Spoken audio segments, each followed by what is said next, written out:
Yo, what is up guys, Shinobi here back again with another reaction, and today we're looking at a video made by Galave here, and we're going to leave his video down below. But from End of Service to the Game Awards, the story of Kuro Games and Solan Lee, I decided to go ahead and take a look at this little reaction that we got going on here, especially since I did play at least, well, I have played Punishing Gray Raven, and I ended up playing, obviously, Withering Waves as we know now.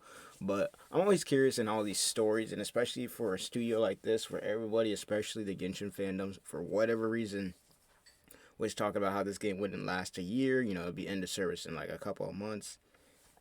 And here we are, almost a year in, almost to the anniversary, and this game is doing better than ever. Still has its issues, but it's there. Now the devs out there doing their jobs. They're listening to the player base, and overall, Withering Waves is in probably the best state that it's been in for a very long time. So, either way, make sure to leave a like, subscribe to the channel. You know, all that good stuff, and let's go ahead and get straight into it. Working for years, pouring your soul into a dream, only to watch it crash and burn right in front of you. Most people would call it quits, but not the main character of today's video, Solan Lee. Instead of backing down, he doubled down, turning failure into fuel and a struggling studio into one of the biggest surprises, not just in gacha, but in gaming as a whole. Kuro Games went from nobodies to headlining the Game Awards, from botch launches to breaking records, from barely scraping by to competing with billion-dollar giants.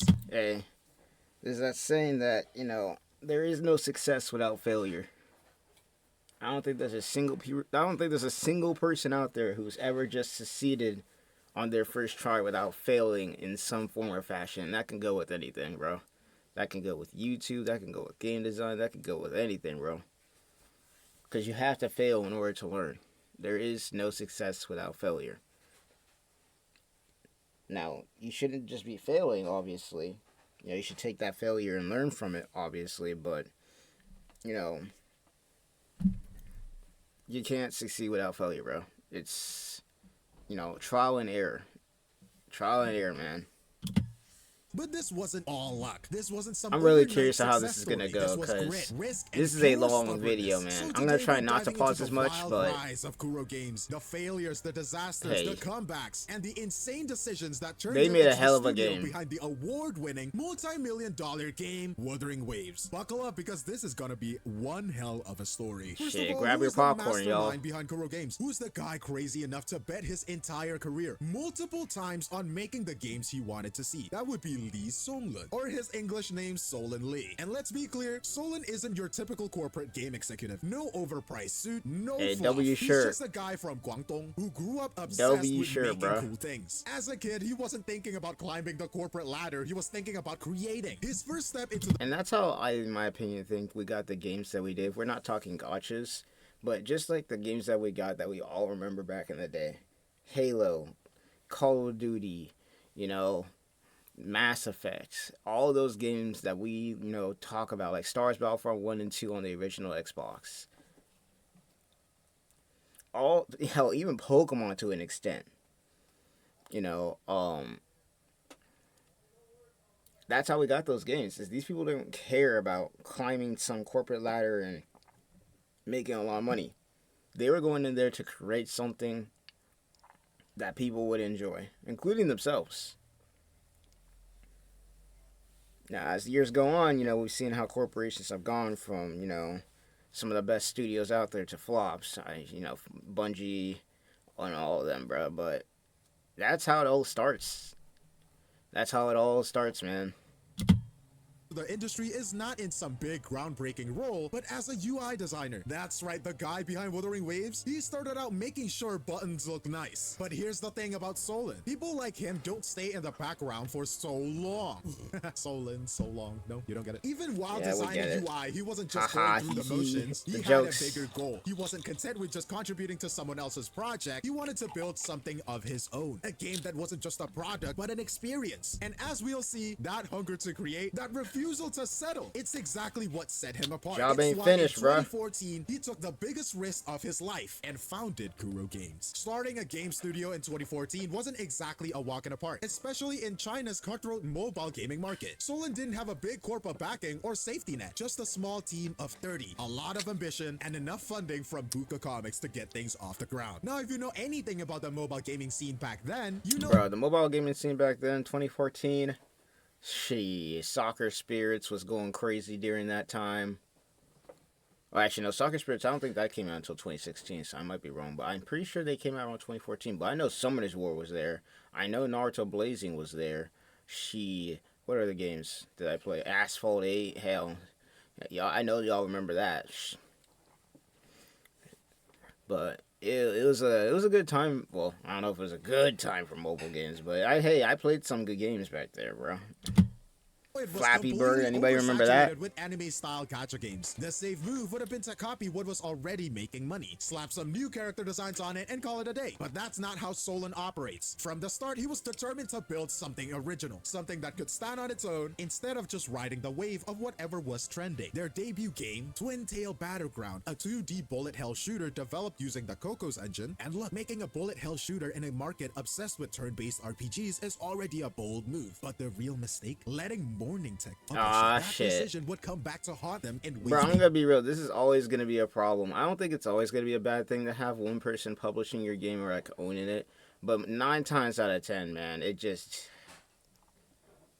you want to own your own shit. I'm just gonna say it outright. You want to own your own shit because if they even do something, these publishers, if they do something that the players don't like, you're cooked.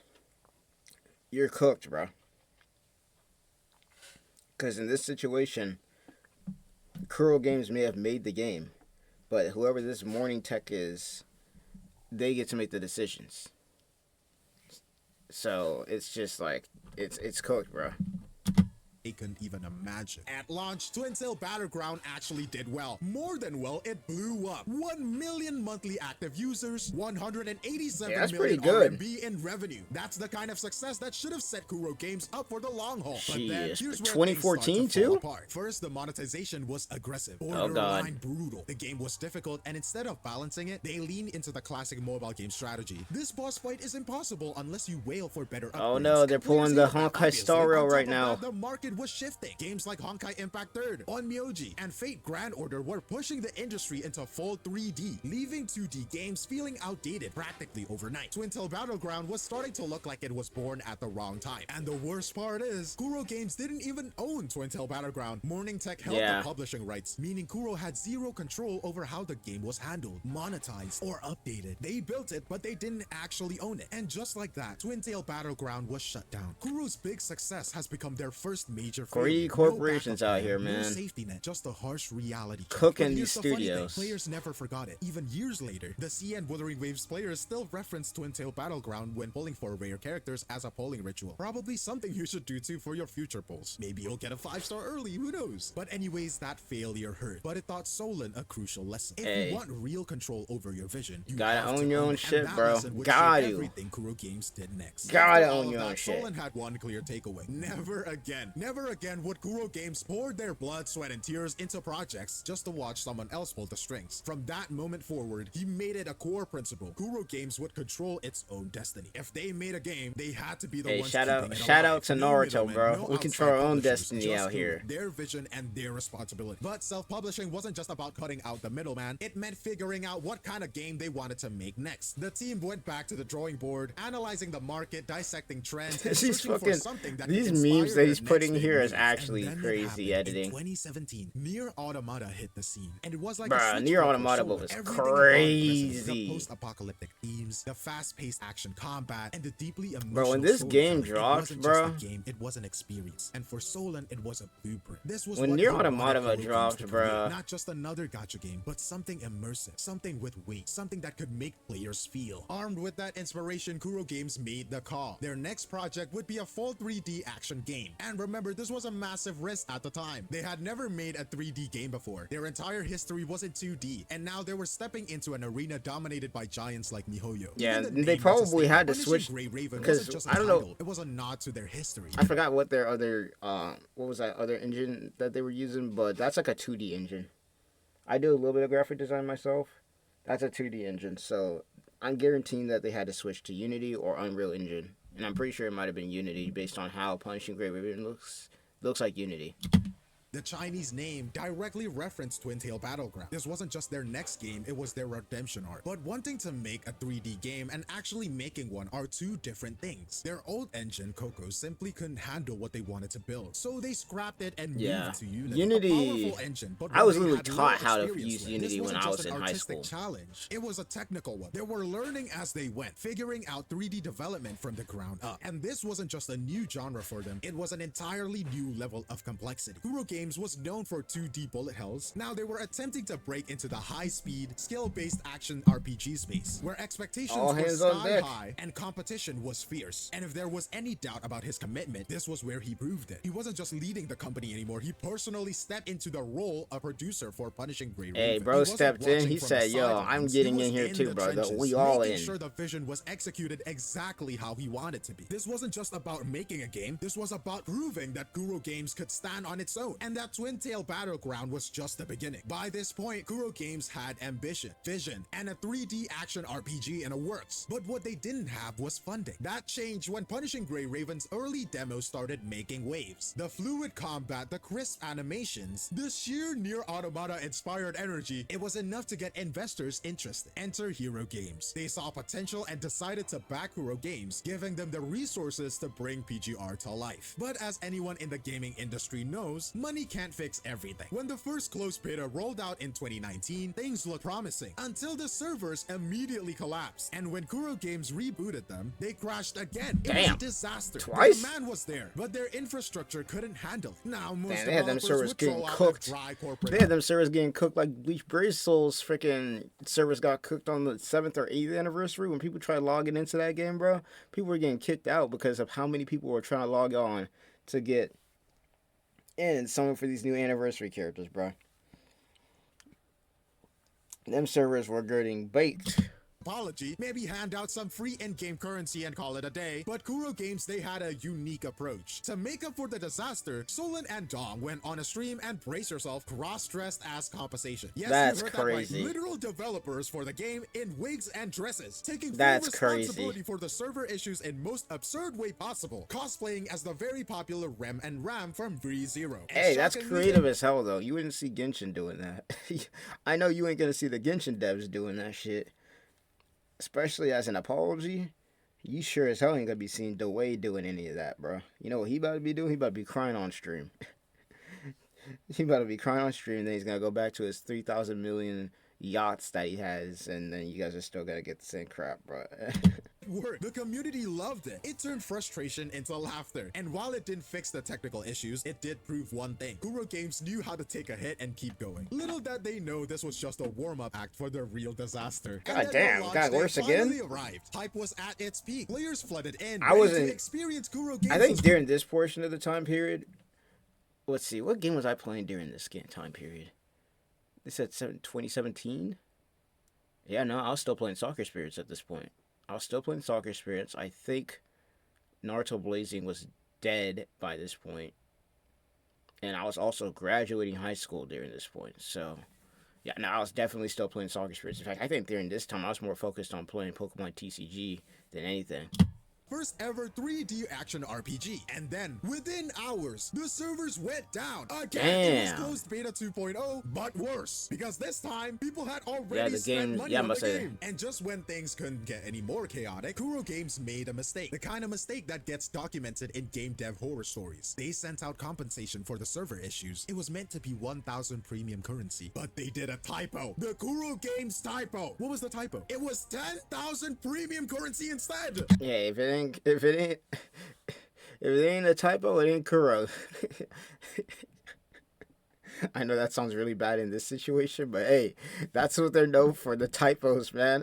If it ain't typo, it ain't Kuro, bro. For reference, 10,000 premium currency is like 2 to 3 months worth of premium currency. That's just still insane. Into everyone's insane. accounts by accident. And in a gacha game, that is catastrophic. On launch day, by the way, because of the constant roll packs, the player base lost it. The tap rating, previously solid, plummeted as angry reviews flooded in. It wasn't just about the mistake itself, but how Kuro Games was handling the situation. The servers were still unstable. players getting didn't know if cooked. they were allowed to keep the free currency. Some people are selling accounts having thousands of premium currency in There's them. a- And yeah. worst of all, communication was rough. And on that same afternoon, Solan and Dong live stream an apology for the chaos. They bowed down and everything, and they're reading the chat of angry CN players. Hey, you gotta have some respect for these guys. I'm not even gonna lie to you. To be able to do this not once but twice, bruh. How often do we even get a live stream about Genshin Impact fixing their problems, if they fix them at all?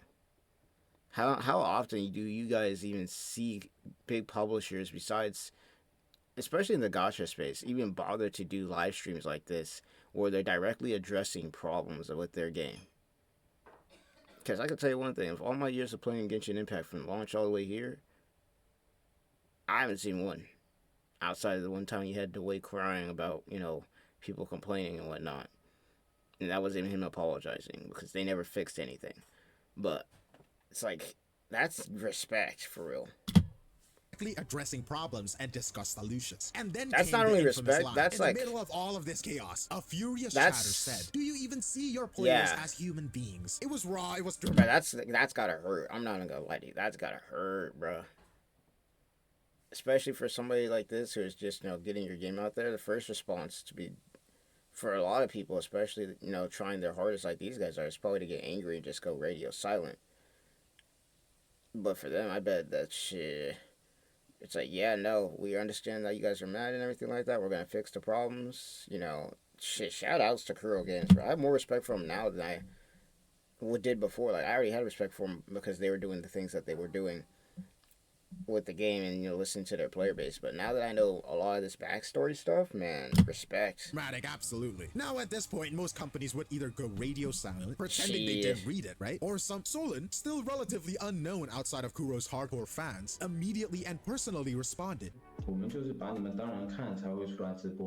at the time, straight. people mocked him for it. Respect, It came across bruh. as corporate damage control, like an attempt to put out a raging fire with a single glass of water. But in hindsight, that moment became something more. Because while Kuro Games was a mess in 2019, one thing became clear. They listened, and over time, that would make all the difference. If there is one thing we've learned from gaming companies, it's that they hate admitting fault. Most of them would rather let a game burn than acknowledge player feedback. Oh, yeah. But Kuro Games, they did the unthinkable. They actually listened. Now, every gacha game has that one official forum moderator, usually some faceless bot, that copy-pastes pre-approved responses. Kuro Games, on the other hand, had Celica. Not just an in-game character, but a dev account that actually responded to player complaints, sometimes even at 4 a.m. Imagine ranting about a broken mechanic in a random forum post at an ungodly hour, and suddenly, Celica replies with, "Okay, we'll fix it." No PR team, no empty corporate statements, just straight up real-time engagement. It was bizarrely personal, almost unheard of in mobile gaming. And the crazy part, they didn't just pretend to listen, they actually acted on the feedback. There's some players complaining about stamina restrictions, and then some complain about the characters being too weak. They remove special weapon effects and incorporate them into players' skills as a buff. Some even said that paid skins didn't look good enough. They kept revising them from testing until release. Even in post-launch, they're still improving it. They weren't just tweaking numbers, they were reshaping the game to fit what players wanted. And slowly, the same people who mocked Solan's quote, "We see you as people," started believing it. It is easy to say that you care about your community, to say that you're listening, but Kuro Games actually proved it, and that is something rare about developers nowadays.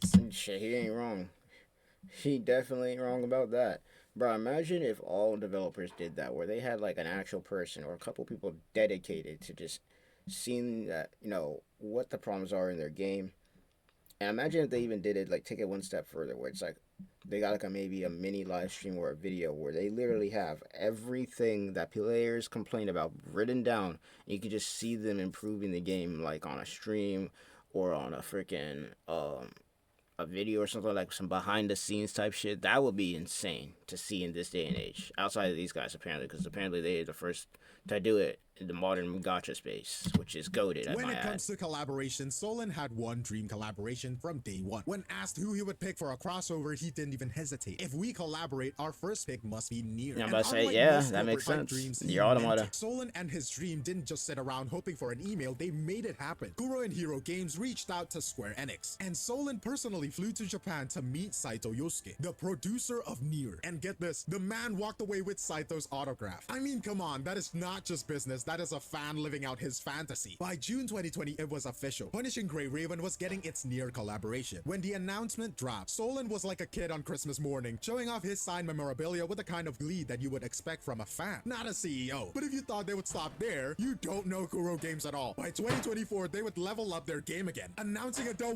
May Cry crossover with Capcom. From darkest The way may cry. Oh my god, this man's this the writing is freaking immaculate. dystopias to demon hunters, Kuro was making Oh moves. And with a man. team that is now 400 members strong, they are not just Halo Wars collaborating, they are mentioned. expanding. It's not just about slapping a logo on some new skins, it is about building bridges with the biggest names in gaming. And let's be real, for a studio that was practically on life support a few years ago, that is a power move. By this point, one thing was clear. Kuro Games wasn't just making another gacha game, they wanted immersion. They wanted freedom. They weren't satisfied with flashy combat alone. They wanted to merge it with open world mechanics, something most gacha devs wouldn't even attempt because how complex it is. But here's the problem. Pulling off a fully open world action RPG isn't just difficult, it's insanely ambitious, especially for a studio that not too long ago was fumbling launch servers and accidentally handing out 10,000 premium currency. Even within Kuro Games, some devs doubted whether they Gotta could fail actually in do order it. to This learn. wasn't just a new game, it was an entirely new genre for them. And then came the biggest risk. Kuro Games ditched Unity and switched to Unreal Engine 4. This was a massive deal. They had just spent years mastering Unity for Punishing Gray Raven, and now they were throwing out that experience out the window. Unreal Engine gave them more freedom, better visuals, and the potential for a larger, more immersive world. But it also meant starting over from scratch. To make it work, Kuro Games had to restructure their entire development process. The fact that they have switched from 3 game engines and still got it done, for nothing but respect, man. It was hard enough for me to learn Unity as much as I did, and even then I'm rusty as hell on Unity now. I don't use it that often, but oh my god. Respect. Artists, programmers, designers, everyone had to relearn how to work in a completely different engine. It wasn't just a game development shift, it was a company-wide evolution. And at that moment, Kuro Games went Well, from you gotta being a niche adapt in mobile order to developer improve, something man. You much gotta bigger. evolve. They weren't just trying to compete with industry giants. They were coming for them. When people think about game development, they think devs sitting in the dark rooms, programming and coding away, fueled by caffeine and bad decisions. And while Hey. that's not entirely wrong, what happened at Kuro Definitely ain't Games wrong, was bro. way worse. For Fueled by 14 months, caffeine, the team Monster was stuck in Energy an endless drinks, cycle all of of it, trial bro. and error. They had talent shortages, constant technical issues, and no clear roadmap to escape development hell. Fixing one problem just created 5 more. They fix the problem and suddenly there's floating characters. And when they fix that, there's suddenly collision issues. And when they fix that, there's rendering glitches. Imagine trying to develop a game, but every time you fix something, it breaks in an even dumber way. And this wasn't just some experimental indie project anymore. Kuro Games had billions invested in this over 3 years. This wasn't just about making a great game. Hey, It was about WSAO, survival. By 2022, WSAO, the project freaking was in OST. crisis mode. The game existed, but it was far from what Kuro envisioned. The rendering was mediocre at best. The character models were unpolished. The script was a total mess. And the worst part, the script writing controversy. Internal disputes over narrative direction tanked morale. And at one point, some devs genuinely thought the game wouldn't make it to release. But there's one silver lining. Big corporations started noticing. And when that happens, money follows. Yes, If there's sir. one thing Tencent loves, it is sniffing out potential blockbusters. They saw the struggle, the ambition, and most importantly, the potential. struggle. So in 2023, they dropped billions into Kuro Games, giving them not just the funding, but access to high-end resources and technical expertise. The impact was immediate. Kuro Games scaled up operations like never before. The developer team ballooned to over 500 people. They moved to the Xiaomi Tower, one of the most prestigious corporate locations in Guangzhou. This wasn't some scrappy indie studio anymore. This was a serious industry player. Hey, But they money locked alone doesn't in. make a good game. We all know that by now, Yep, right? Kuro yep, had to yep. fix what was broken. So they did. 80% of the story was rewritten. They went back to the drawing Bro, board when to I make remember because there was a lot of people talking about this when this game first came out.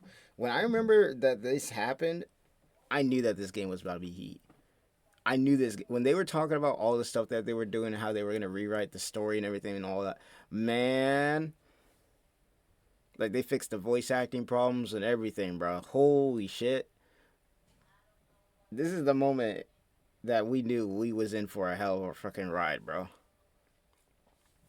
Like, imagine what we would have to do in order to get, hilariously enough, Hoyo Games to fix half the shit that they need to fix in their games. make sure the narrative actually worked. Character models got a complete overhaul. Gone were the stiff, outdated designs, and this time they aimed for a AAA quality game. And then came the marketing blitz. Kuro Games wasn't just launching a game, they were making a statement. 30 million pre-registrations before launch, ads everywhere, Times Square, Akihabara, major Yeah, nah, Chinese this cities. shit was They wanted everyone to know crazy. that Wuthering Waves wasn't just another gacha game, it was the next big thing. But here's the problem. With massive Bro, this shit was so crazy, bro. This was like when Bleach Thousand Year Blood War came out, and they didn't just, put it out on YouTube and call it a day, bro. Nah, bro. Times Square, Japan especially to this day, just all over the place, man. You couldn't go anywhere without seeing this damn thing, bro. You could not go anywhere without hearing about Thousand Year Blood War. It was insanity.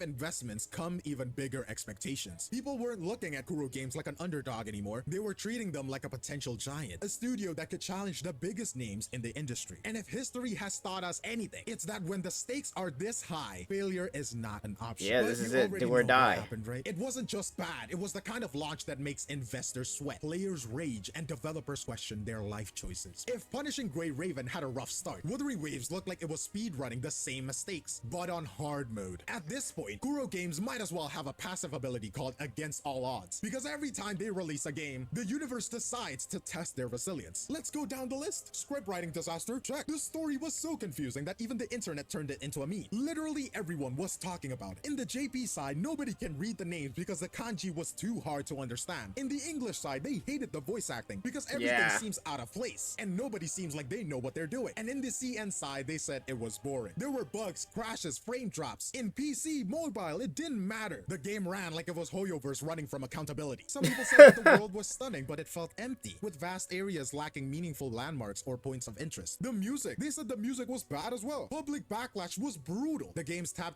rating plummeted to 5.3, which in gacha terms in CN is basically a funeral. Players joke that Kuro Games must have forgotten to check the calendar before launching, because there's no way that this game was ready. The real question became, was this just another gacha game fumble, or was Kuro Games about to crash and burn completely? Now, Yeah, when that things go point- south in the gaming industry, especially in the gacha game genre, you usually get one of these two responses. The developers go completely silent, hoping the rage dies down, or they will throw out some generic apology, promise long-term improvements, give you a glider or something, and move on. Kuro Games, they chose option 3. Show up, take the heat, and fix everything. In a moment that surprised everyone, Solan personally appeared at the Tap developer interview, exhausted. He literally looked like he hasn't slept for a week, but dead set on turning things around. He didn't sugarcoat anything. No corporate speak, no vague promises, just a brutal reality check. He said the game was a technical mess. The story needed an overhaul. Support tickets were piling up at an insane rate. But here's the difference. He didn't just admit the problems, he had a plan. This wasn't going to be a slow, drawn-out redemption arc. Kuro went to war with the game's problems. Solan personally monitored player feedback, directly engaging with criticism instead of hiding from it. The dev team went full crunch mode, dropping patches, optimizations. Imagine if we could get this kind of shit from Hoyoverse, bro. Things actually started to turn around. Performance improved, content felt more refined, and the game wasn't actively trying to crash on your device anymore. And little bit by bit, Wuthering Waves clawed its way back from the brink. But this wasn't just a case of fixing the problems. It was a fundamental shift in how Kuro Games approached game design. Solan remarked, if a player only has 3 minutes a day to play Wuthering Waves, then those 3 minutes should be high quality experience. And bruh,